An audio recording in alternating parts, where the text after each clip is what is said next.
Léo apresenta Daisy, lazy, give me your answer. I come crazy. Crazy of love you. Start blue mamelos. Stone na tunnels. Buti, looks with blah blah blah. A bicycle for two. Não me pergunte o que foi isso, agora vamos pro vídeo. A história do Truax do Tropia. O quanto eu gosto de uma história infantil.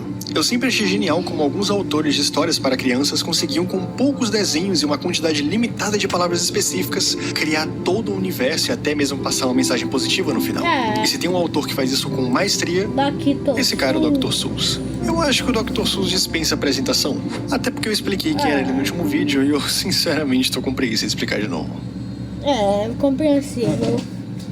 Inclusive o último vídeo eu gravei ele, eu postei ele e esqueci de deixar público e só liberei ele às 19 horas.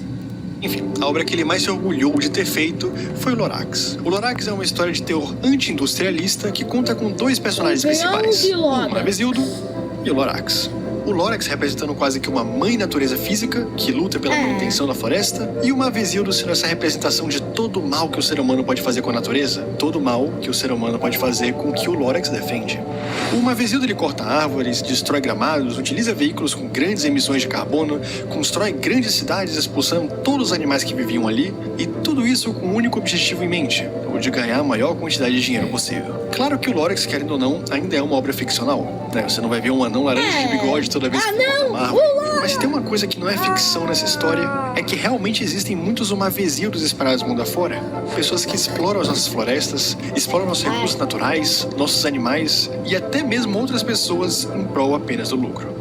E claro que esses Navezildos não estavam nada felizes de ler uma história que atacava tão diretamente o que eles tentavam ao máximo esconder. E foi de um desses Navezildos, mais especificamente um da indústria madeireira, que surgiu o Truax, a versão alternativa e muito bizarra do Lorax do Dr. Seuss. Vamos ver aí o Truax. Quem é Truax? Mas antes da gente conhecer melhor o Truax, fica aqui comigo pelos próximos 1 minuto e 14 segundos para você conhecer o nosso anunciante desse vídeo. A Skillshare é uma comunidade de aprendizado online para pessoas que querem aprender algo novo, como eu ou você que está assistindo aí. Aqui a gente tem aulas sobre muitos assuntos variados, desde animação, filmagem, música e até mesmo cursos especializados em edição para tu aprender como criar um vídeo como esse aqui. Falando em edição, eu decidi dar uma olhadinha nessa área e eu percebi que tem cursos completos e muito competentes de qualquer programa que você quiser. Se você for um cara do Vegas como eu, tem uma Masterclass bem completa do Márcio Batista disponível. Agora, se tu prefere o Premiere e os programas da Adobe, também não lhe faltam opções aqui. E pra você que não tem muito tempo no seu dia pra ficar vendo uma hora de aula seguida, a Skillshare separa cada tópico em pequenos vídeos de 4, 6, 13 minutinhos pra você não conseguir acompanhar. Além disso, a Skillshare disponibiliza várias opções de legenda, incluindo o português Brasil, pra você poder consumir todos os conteúdos mesmo não sabendo muito bem o inglês. E na última atualização, eles traduziram todo o site pra português, então melhorou muito mais a experiência. Enfim, se você se interessou na ideia de aderir a Skillshare na sua vida e gostaria de ver mais, eu deixei um cupom aqui na descrição, junto do link, em que as primeiras 1000 pessoas que usarem irão receber um mês gratuito de Skillshare Premium, ou seja, um mês pra você assistir o que você quiser na plataforma. Vá cultivar essa criatividade que habita dentro de você e não perde essa chance não. Coisa de graça não se nega, ainda mais quando envolve algum tipo de aprendizado. É isso. Bora pro vídeo. Mas afinal, que raios é Truax? Truax, além de ser o nome da história infantil, entre muitas aspas, que eu já vou contar pra vocês, também é o nome de uma fábrica de pisos de madeira de propriedade familiar. Ou seja, uma empresa que corta árvores para fazer pisos de madeira baratos. Se parece conveniente pra você, é porque provavelmente é. A primeira coisa curiosa que a gente consegue perceber é que Truax não foi lançado por uma editora normal como qualquer outro livro, e sim pela Wood Flooring Manufacturers Association, ou a Associação dos Criadores de Pisos. Esse livro recebeu 3,5? Tá bem, já tá bom o livro. Tá em sei lá. De madeira. Sei lá. Então assim, digamos que talvez a distribuição desse livro infantil não fosse ser para pessoas imparciais, e sim para lenhadores e marceneiros que precisavam de uma forma mais lúdica para ensinar aos seus filhos que aquela história do velhinho bigodudo era exagerada demais e que no fundo, o Truax era um caminho melhor. Mas beleza, chega de tradução. Se o Truax existe, é porque ele tem alguma mensagem para passar. E se ele tem alguma mensagem para passar, Vamos ver qual é. Diferente do Lorax, em que o personagem que leva o nome do livro é o defensor da natureza, em Truax, o nosso protagonista é simplesmente o cara que destrói as florestas. Faz E o Lorax sentido. nessa história, na verdade, se chama Guardbark. Essa árvore esquisita de colão verde. O Truax está de boa na dele, cortando árvores para fazer os seus pisos de madeira, quando ele avista lá no céu o Guardbark descendo muito puto. Senhor, eu sou o Guardbark, o protetor das árvores. Diz ele imitando o Lorax. Diferente do Lorax, que tentava sempre resolver as coisas no diálogo, o Guardbark, durante todo o livro, tem esse temperamento muito agressivo que faz ele destruir tudo quando fica irritado. Bem como uma criança mesmo, só faz gritar, fazer birra e destruir as coisas. O Truax, na sua calma de sempre, explica pro Guardbark que, na verdade, ele não destruía as árvores e ponto. Ele, na verdade, tinha um projeto de plantar 5 sementes novas para cada uma árvore que ele cortasse. E que todos os outros amigos madeireiros dele também faziam o mesmo. Também disse que há 30 e poucos anos atrás, havia metade dessas árvores que crescem atualmente e como esses trabalhos têm realmente salvado as florestas. Depois ele disse que boa parte da culpa do desmatamento, na verdade, estavam nas grandes queimadas feitas pelas quedas de relâmpagos. E que com a luta popular nos dias atuais, mais de 49 milhões de acres foram poupados dessa força devastadora. Colocando a maior culpa não no homem, e sim na natureza. Óbvio, né? O que você esperava? O Guardbark continua gritando, dizendo que ele tá sem paciência nenhuma e que ele quer ver as árvores mais antigas, porque esperar as novas se tornarem maduras o irrita profundamente. Aí o Truax explica que há mais de 95 milhões de acres de terras que foram deixados de lado apenas para parecerem bonitos. E eu gosto muito dessa... Quê? Não entendi essa parte não. ênfase que ele dá no apenas, como se as árvores e a natureza inteira que eles deixaram de lucrar em cima realmente servissem apenas para serem esteticamente bonitos.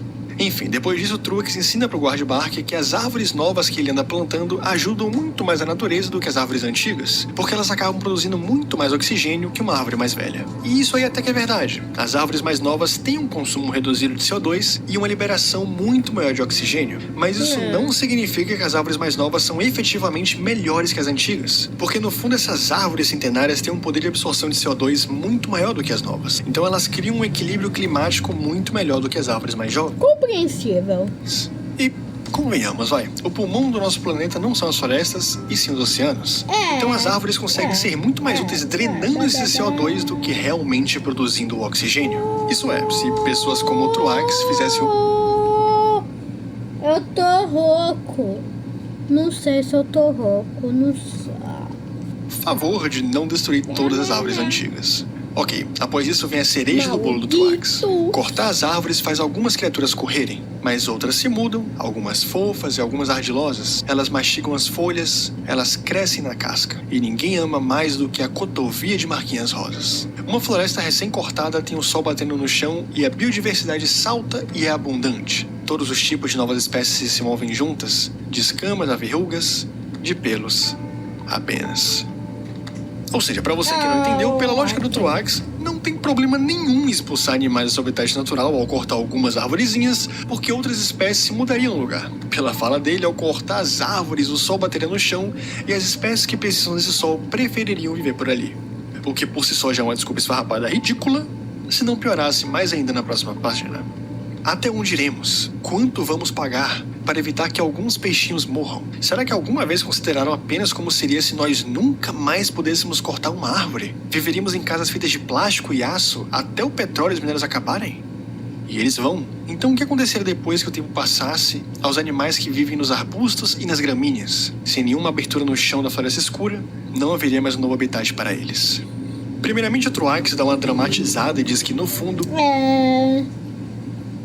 Inclusive, do que as casas são feitas hoje em dia? Acho que de concreto. Não sei. Acho que é de concreto. Mas eu sei que esse meu chão é feito. Como vocês poderiam ver, se eu não tivesse derrubado o meu celular, o meu chão é feito de madeira. O preço dos móveis e pisos baratos dele valem mais do que a morte de alguns peixinhos. E lembrando que essa morte de alguns peixinhos que ele cita está quase levando a extinção real de várias espécies de peixes. Então não, Truax. Trees. Não são só alguns peixinhos. Depois ele usa uma falácia informal muito popular conhecida como a falácia do espantalho. A falácia do espantalho consiste em pegar o argumento do adversário e distorcer ele a um ponto que o argumento não tem mais relação alguma com o que o próprio adversário defendia no começo. Nesse caso, ele exagera tentando criar uma situação onde nunca mais se poderia cortar uma única árvore sequer. Quando no fundo o problema não é cortar algumas árvores e sim desmatar uma floresta inteira e desequilibrar todo um ecossistema por causa de dinheiro. Afinal, até mesmo 14 mil anos atrás, nossos homo sapiens também quebravam árvores para a construção de abrigos, fogueiras e armas, e ninguém reclamava disso por motivos óbvios. O problema não são algumas árvores, e no fundo tenho certeza que o Truax sabe muito bem disso. No final, ele ainda justifica que ao cortar todas essas árvores, ele está ajudando os animais que vivem em gramas baixas e que precisam do sol que as árvores não deixam bater no chão. Uma pena que ele se esqueceu que a seleção natural existe e que ela, sinceramente, não precisa do Truax para funcionar, como sempre funcionou durante todos esses milhões de anos. Bem, depois disso, por algum motivo do além, o Guardberg se sente satisfeito, dá um sorriso e sai voando embora feliz. Na qual ele solta talvez a melhor e a mais macabra frase de todo o livro. Eu acho que as coisas não estão tão ruins quanto pareciam. Então o Guardberg comprova que ele acha sim que as coisas estão ruins, mas não tanto. O que acaba indo um pouco contra toda essa felicidade que ele parecia ter ao ir embora satisfeito com a situação, entre aspas, não tão ruim quanto parece. Socorro! Às vezes eu sinto que o pior não é nem a história, e sim o tanto de gente que concorda com ela. Calma, volta. Parecia ter ao ir embora satisfeito com a situação, entre aspas, não tão ruim quanto Deixa parece. eu ler aqui. Caléu Leituras. Às vezes eu sinto que o pior não é nem a história, e sim o... Isso é ótimo. Eu usei o Lorax por anos para ensinar investigações e questões. E realmente tentei fazer as crianças verem os dois lados da história. Que explosão será nesse verão tê-lo lendo ambos? Muito ambientalista. Esquecem que silvicultores, madeireiros, caçadores e pescadores estabeleceram as bases para a conversação moderna. A rapidez com que reescrevemos a história quando ela não se adequa às nossas crenças. Tanto de gente que concorda com ela.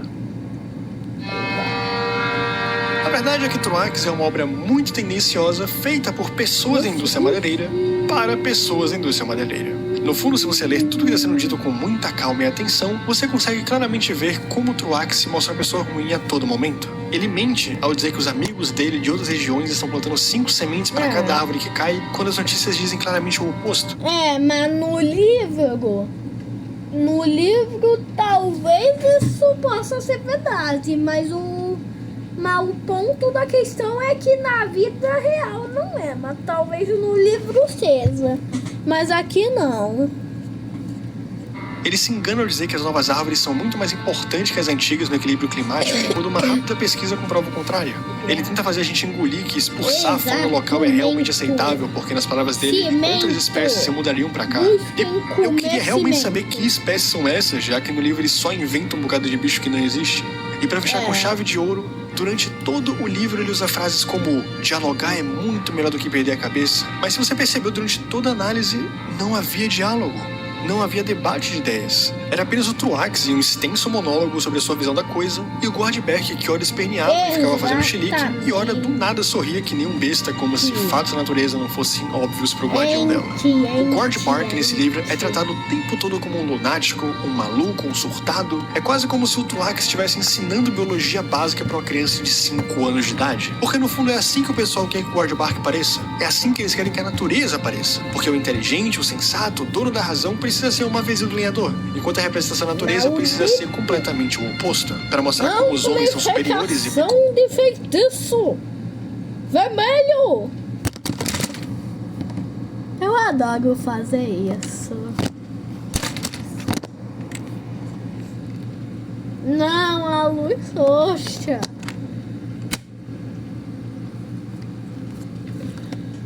Como só ele sabe administrar a natureza melhor do que a própria.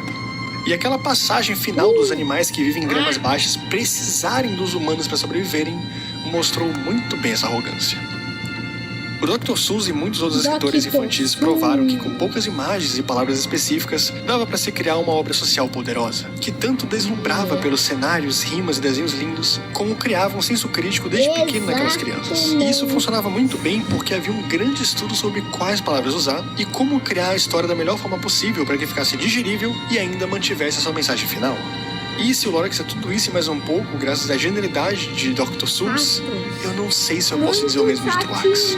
Porque Truax não consegue deixar sua história digerível para crianças pequenas quando utiliza palavras como biodiversidade, CO2 ou acre. Não consegue ser levado a sério quando as duas pessoas do debate não parecem estar em pé de igualdade. E ele... O que é mesmo um acre? Que acre eu só conheço o estado, que é aquele estado lá que tem os dinossauros. Zoeira, gente. Eu tô zoando. Eu sei que no Acre não tem dinossauro. Ou será que tem? Mas então, o que é mesmo um Acre? Não Acre estado. O Acre aí que o cara falou. Acaba com o final irônico do George Bark assumindo que as coisas estão ruins. Mas como foi escrito pelo próprio pessoal dos Pisos, eles precisavam garantir que podia ser pior. Tá ruim, mas podia ser pior. E aqui estamos nós, quase 30 anos depois da publicação dessa história, e eu preciso admitir. E não é que esses caras estavam certos? Estavam certos. Floresta Amazônica viveu seu pior momento em 2021 e atingiu o recorde de desmatamento dos últimos 10 anos. A floresta tropical atlântica perdeu 20.642 hectares, uma área equivalente a mais de 20 mil campos de futebol. Vai levar a níveis de calor intoleráveis ao corpo humano ainda neste século. Nossa, Não! Que isso, tropia? Mas então, até o próximo vídeo que eu vou gravar agora mesmo. Inscreva-se no meu canal, deixa like, pessoal. E se você for legal, ativa o sino no seu canal quase preferido.